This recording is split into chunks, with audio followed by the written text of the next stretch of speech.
my son basically just kept saying no. And went to the principal, told the principal about that. Principal didn't do anything about it.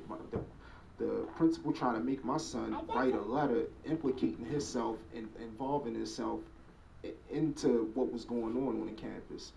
My wife just so happened to be there that day and seen the letter, seen my son writing a letter and took the letter from him, you know, and told him, you know, you don't write anything, you know, because Mr. Blue always asks him, well, if you were involved, what would you have done? How would you have done it? So of course he starts writing as if he's in that situation. So they told him to make up a scenario as if it was the real scenario and tell him to write down the.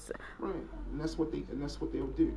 Now, and then so the boy keeps bullying him, giving him the pill, trying to give him some pills. My son said he put the pills in one hand, told the boy to give him his book bag, opened his zipper up, put it in his zipper, and then gave the book bag back. He said he went straight to the. But I just have to back up. They told you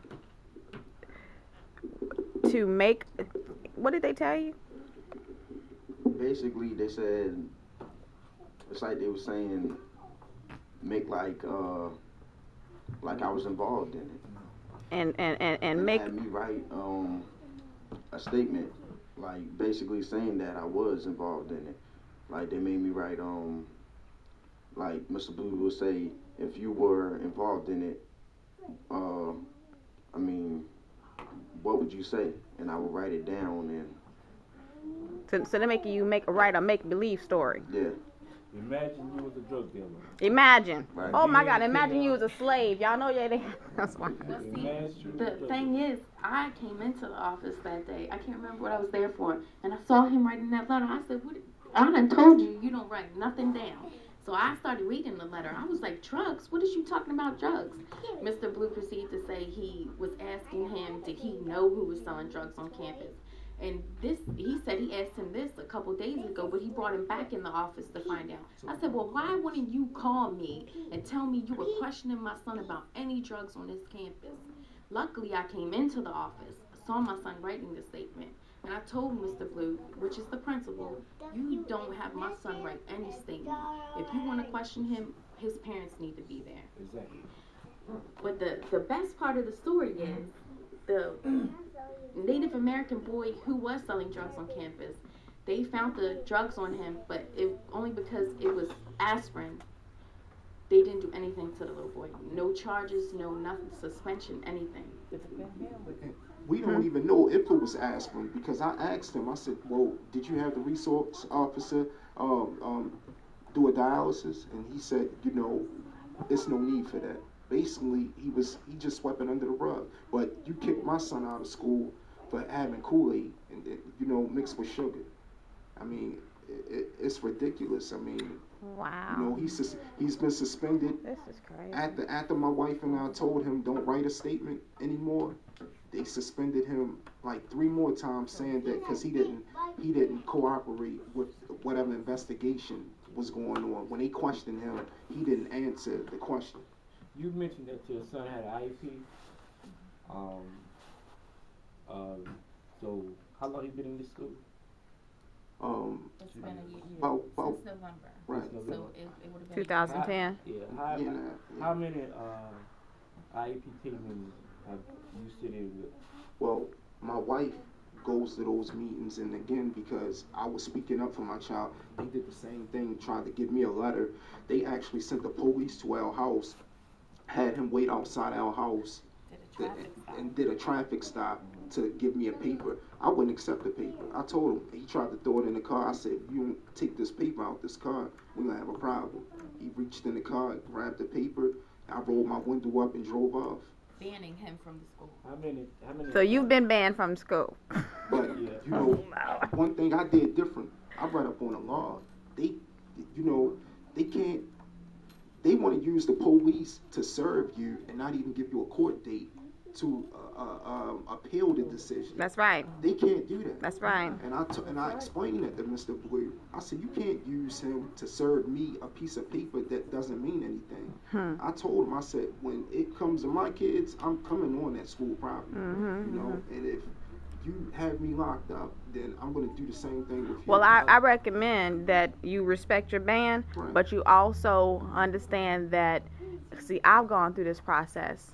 And what happened is when Tim told me to write the Office of Civil Rights at the federal level, they had to remove that ban from me. But through that process, I got a federal office that now has a letter with evidence that I can take to court now for a civil case saying that I was discriminated against.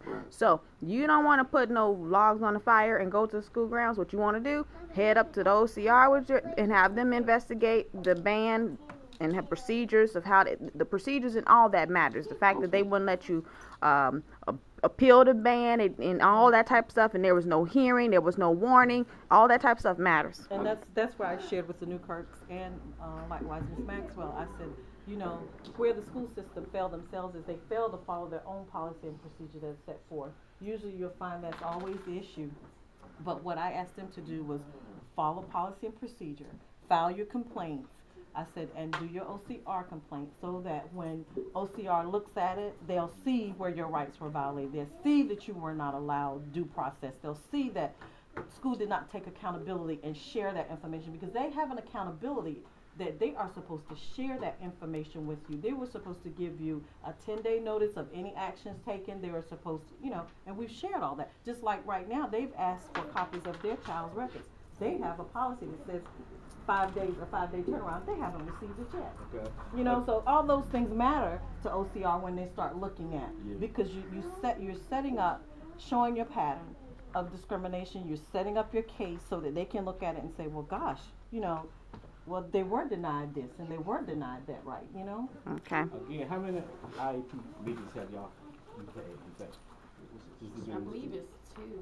They've only did the annual. The annual one That's this it. year and the then annual last one. year. And I did share with her she can call an IEP meeting anytime. So what decisions did y'all make okay, I'd like to know what decisions you made, what your side, his plan was in the first meeting that you can remember, and talk about some of the plans that were made in the second IEP meeting. It was basically just follow through with him with trying to work with, like you talking about the first one I went to. First one, yeah. Okay, basically just working with him so he'll work better in a classroom setting instead of in a small setting. His testing plans, how he'll be in a smaller setting when he tests for the end of the year test.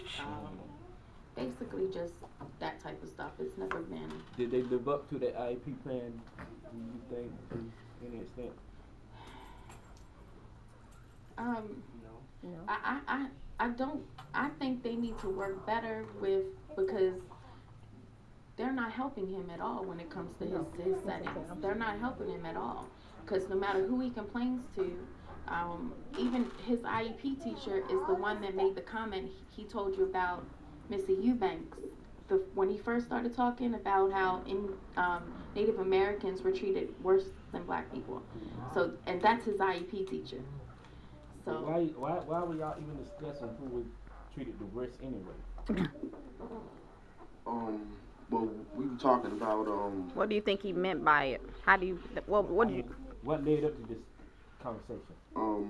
Just talking about it's Black history, so we were just talking about Martin Luther King and slaves and Jesse Jackson, and out of nowhere, that's what she said, that Indians have been treated worse than black people.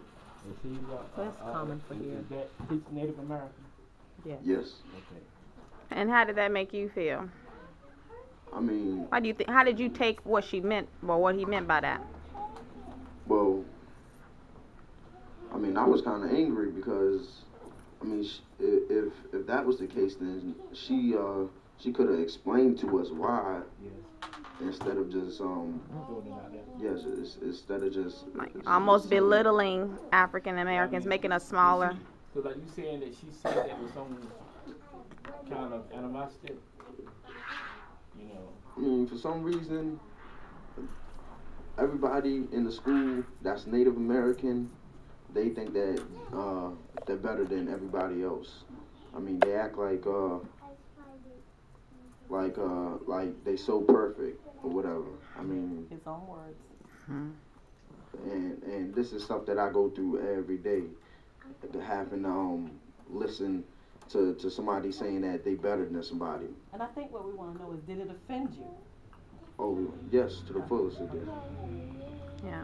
Well, I really want Corey to share one other thing with you about the day that you left the school, the day you ran away from the school, and share that with him and what led to that. Because what happened? Mr. Blue tells me that if I have a problem, to come talk to him about it. So I'm trying to think about what was it? I know they suspended him. I can't remember what it was for.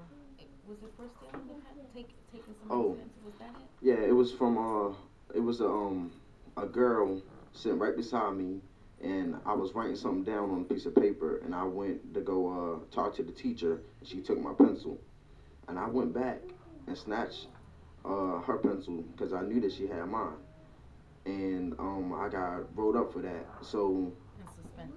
yeah, and suspended. So like when I came back to school, I mean I was tired of it, so I didn't even go to class. This was somebody nitpicking at you. Yeah, I didn't go to class. I just stayed in the gym, and then the teacher got me, and when he got me, No, before then, how long you stayed away, everything they had to go through. yeah, I mean, it was. What happened? You ran away from school?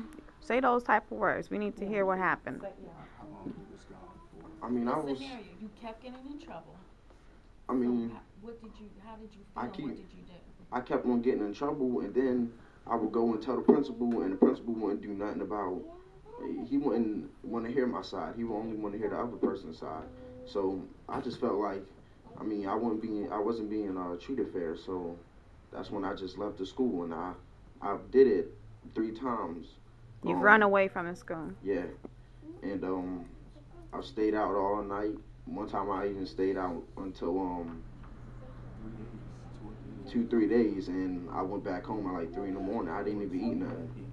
It's Wow. because you You felt like running away and hiding somewhere. I'd rather not go to school, because if I'm going to go to school, I want to learn, not be treated unfairly. So. Now, I did ask Mr. Blue, could my son attend another school? I said, is there an alternative school or something that we can go through? Because he made the comment to me, Corey did express to me how he wants to get out of the school. I said, well, what's the alternative? There has to be somewhere. I know there's alternative schools, or there's another school that he could go to. And he said, no, that's not an option. So, Well, they have school of choice. Yeah. You know, by rights and virtue, you could have, and it's what we did say, that school was no longer Hostile. safe. It's a hostile Right, and environment. it was no longer safe and conducive for his learning, and you request that he be moved to another school. Because Not an when- alternative When school. I had the encounter with my daughter in this county, which was a racial encounter, and it was in Pembroke, in a Native American school, my daughter, first year there, didn't know, she knows some of the children that came from the elementary school that she left, but my daughter looks like her, and she wore her hair braided, and 3 Native American girls walked behind her, not knowing what nationality she was, said that she thought she was black trying to be black. You know, and so I told them, I know your pain. I've been there. I had to We've all fight been my there. battle alone, right by myself, with no help from anybody, because I went to the NAACP for help and couldn't get it. I was putting myself under the bus, I was told, but I told them no. I What did they wouldn't mean be. by that? I didn't understand that. I guess to get run over, but I explained to them I wasn't under the bus. I walked off and said, you're under the bus, and I did Well, what who I made had that to. statement to you? Mr. Stevens, Jerry Stevens. He was the president at the time. Okay. But you know, that's another story. Yeah. And we're not here to bash the NAACP. But I had to say that because I mean, you know, I didn't get any help from them. That's Like just the how way we're it was. getting- Yeah, getting that. and I vowed at that time, I said, you know, that is Joshua. one seat I'm gonna run for, and I'm gonna make a difference in somebody's life. Because people go to the NAACP for assistance, and NAACP has a representative, as we stated earlier. God did not instill in me the spirit of fear. I don't fear, and I tell my children all the time, and you know, and I tell this to people, and they think I'm crazy, but I don't fear no man.